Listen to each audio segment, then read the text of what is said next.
Baik, pada pertemuan kali ini saya akan membahas konstruktor dan destruktor pada pemrograman berorientasi objek. Jadi, konstruktor menurut definisi adalah metode khusus atau magic khusus yang akan secara otomatis dieksekusi pada saat instalasi objek.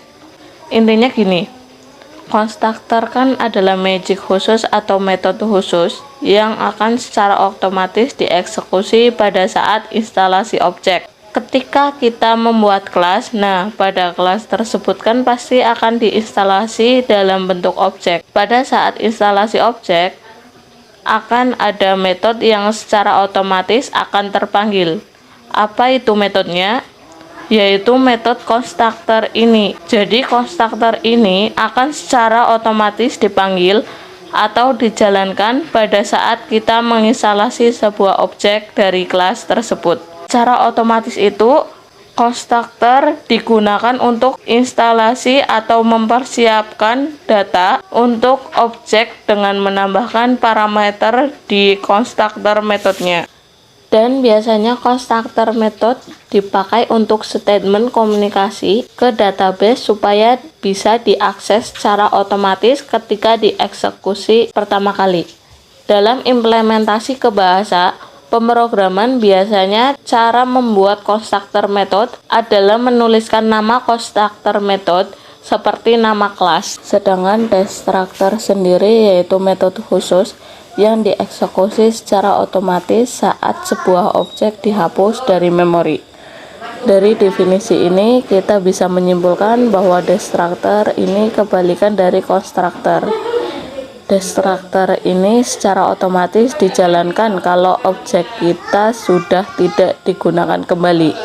Artinya apa? Kalau sudah dijalankan otomatis akan dihapus dari memori. Metode destruktor akan dieksekusi. Jadi aturannya dari instalasi objek secara otomatis nanti konstruktor dijalankan dan kita lihat analoginya. Lanjut, destruktor biasanya digunakan untuk membersihkan beberapa data atau menjalankan progres tertentu sebelum objek dihapus dari memori. Jadi kebalikannya ya, kalau konstruktor tadi itu kita koneksikan ke database, sedangkan destruktor ini untuk memutuskan koneksi supaya apa? Supaya objeknya tidak dijalankan terus kalau sudah tidak digunakan kembali. Analogi antara konstruktor dan destruktor. Pertama kali kita buat kelas dengan nama mobil atau kita buat desainnya, kemudian kita lakukan instalasi kelas.